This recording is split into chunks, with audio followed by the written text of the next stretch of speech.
Awesome. One thing that's always stuck out with me in your story is some of the pivot switches that you made in your career. It's like Arabic studies, go work for the government. Oh, I'm going to go work for Fidelity, which is complete opposite. But then you said something interesting that I've thought about and loved that in your story is you realize all the financial planners are going after the 60-year-old, who's got a bunch of money. They sold their business. They've been putting money away for, 30 years. They did everything right and they want to manage their money.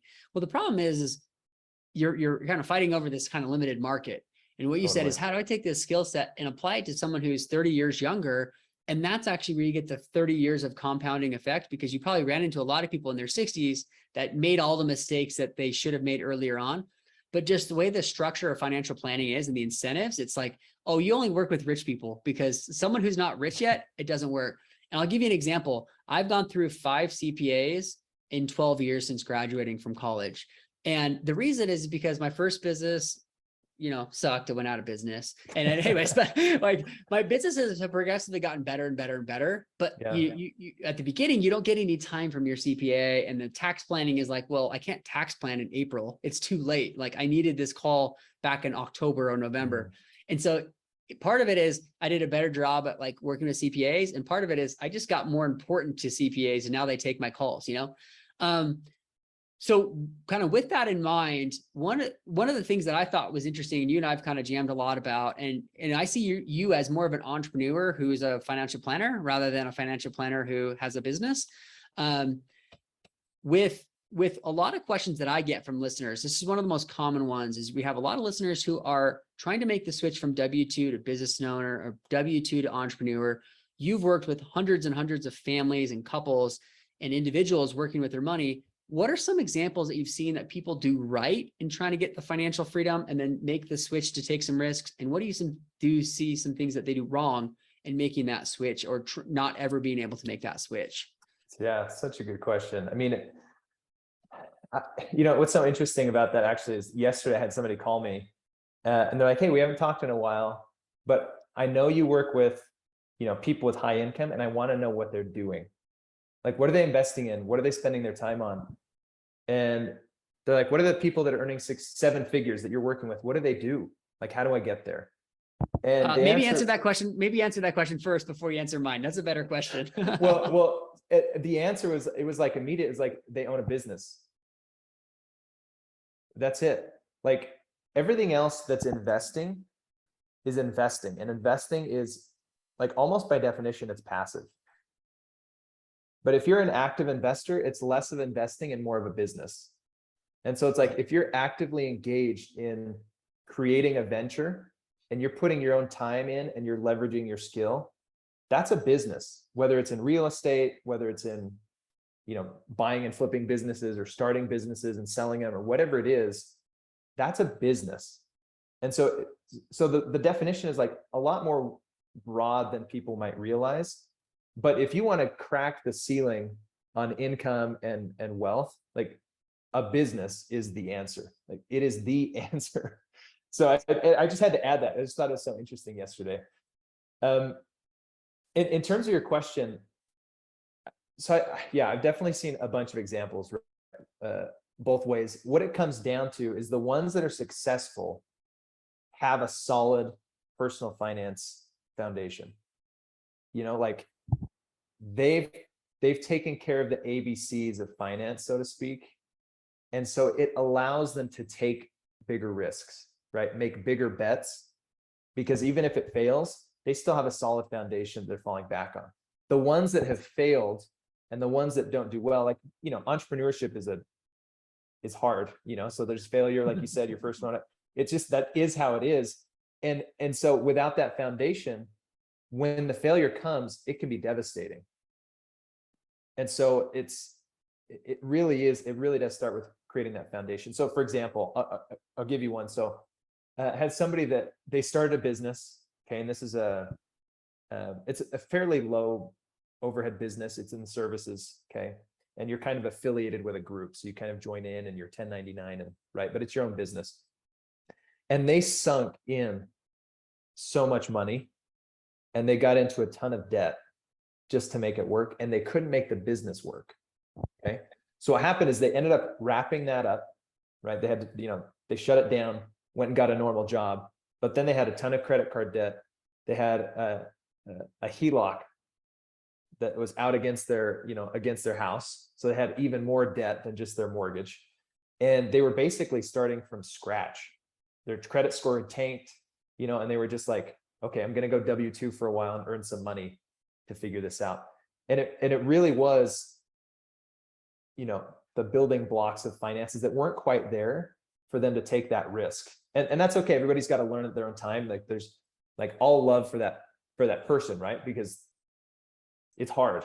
Okay.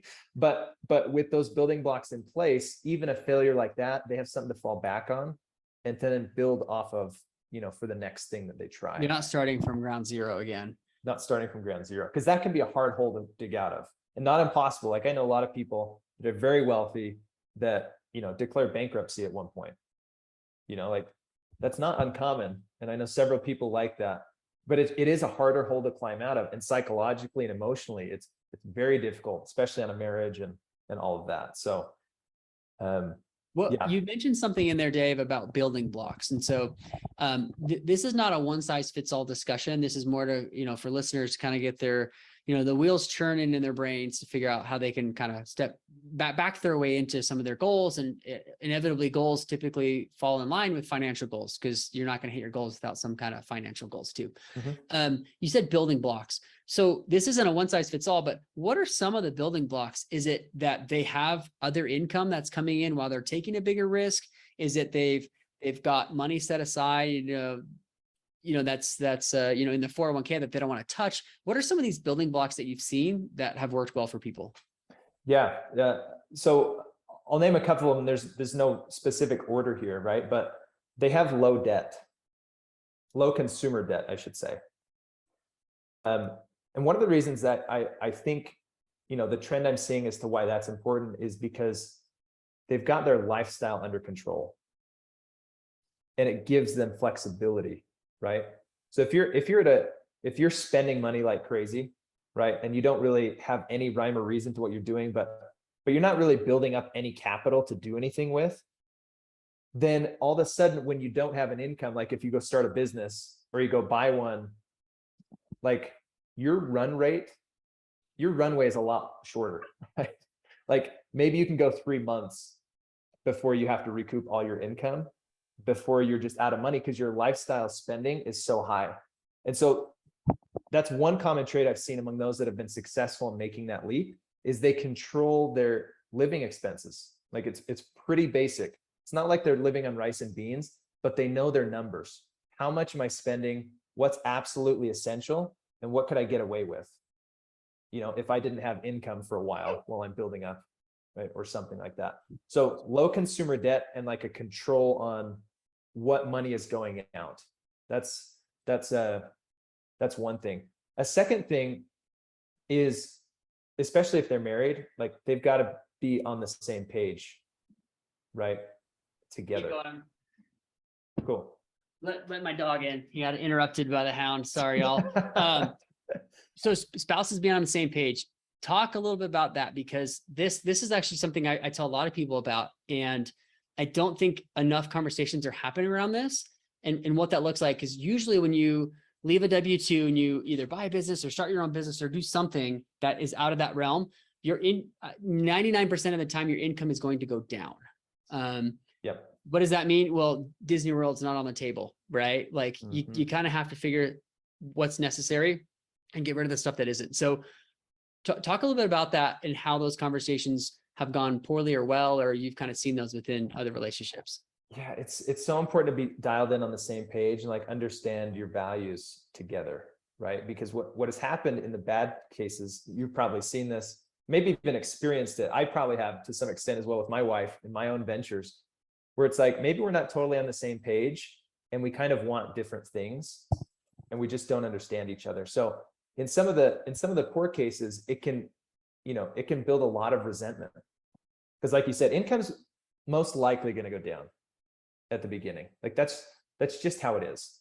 And so if it goes down and you have to cut out Disneyland, or you have to sell the nicer car and maybe downgrade, right? Or you can't quite build the new house you were wanting to build, or you have to watch expenses a lot more than normal. And the spouse isn't on board with that.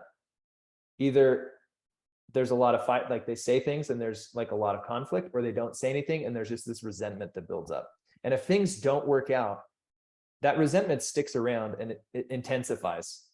Like that's just how it is, right? It's like, oh shoot, we went through all of that and now we're even in a worse spot. And I never wanted you to start a business anyways, or I never wanted you to buy that anyway. I was never on board. And it's like, wait, what?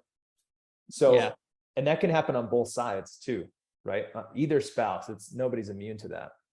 And so really understanding like, okay, what do we value in our life? Is it the new house? Is it the fancy cars? If it is, maybe we should keep our high paying job, right? And maybe wait before we take a leap. But if we have different values, like we want autonomy over our time and we want flexibility, right? Even if we don't have all the income in the world, especially at the beginning, if we value those things more and we can get on the same page as spouses about that, then it's like, okay, if we take this leap, we are leaning into our values that we're both aligned on, and whatever happens, happens, but we're both in it, like 100%, we're all in on this thing. And it's that unity, like that creates momentum.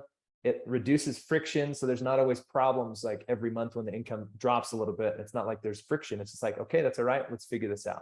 So that spousal relationship is so important, and aligning on values there is it's just huge. And I think those conversations need to start very early on. You know, I'm talking years in advance before someone takes this leap. Because if you haven't had these conversations, you're probably not building the foundation that allows you to then jump off. Something just totally random. I went to lunch with two super successful entrepreneurs last week, two friends of mine. They didn't know each other. We all connected and we're sitting there eating, and naturally the conversation ended up, we started talking about our spouses, and these two, what was interesting about them, they're incredibly successful. But their spouses do not care whether they drive like a brand new car or a 10-year-old car. And, you know, this doesn't have to be the case. This isn't like, you know, you can't do entrepreneurship if you like nice cars, but it's, you know, both of them have made millions and lost millions in a month, you know, like way up and way down different times. And it didn't impact their spouse's view on things. And I'm saying, like, you know, that's pretty difficult to do. And I would say that's probably difficult for me. It's difficult for most people. But what's important there is that's an extreme version, but it's also like worked well for them. But they've obviously had a lot of questions around finances and what's important, what's not important. And if we need to cut things out, we need to do that. So. Yeah. And I think, like you said, it takes time to build into that. And it takes, like, for both to really buy in, you have to have a very open relationship. You know, all marriages do, frankly, if you want to succeed, right? And so this is marital advice from Dave and Ryan 101. So it's like, you have to be really open and like be willing to have those hard conversations. Because if one is not all the way in, it's not going to be good, or at least has the potential to not be good. And what I have seen, for the most part, in working with a lot of entrepreneurs and searchers or whoever, is when you don't have those conversations, you think you can get your business up and running in 3 months, and you can't. You just can't. You need longer than 3 months. You probably need longer than 12 months. Usually, in most entrepreneurs that I've talked to, and I've talked to dozens who've gone from W-2 to you know, successful entrepreneur, and dozens who haven't done it successfully. And on average, it seems like it's about 2 years, Dave, before you kind of like, you're doing really well with your W-2, it drops way down and it slowly trickles up. It doesn't jump way back up, but it's usually about a 2-year valley. And I don't blame anybody for not wanting to go through that valley. It's the valley of the shadow of death. It's not very fun. No, it's brutal. Yeah, it is brutal, and you're cutting back in all sorts of areas, and there's tough conversations to have, but you should expect a 2-year. And if it happens in 12 months, great. You just have that much more of a buffer to protect yourself from. Yeah, that's exactly right. But yeah, you have to be prepared for the long haul. That, you know, it's interesting. Go ahead. Well, I was going to change the topic, so go ahead.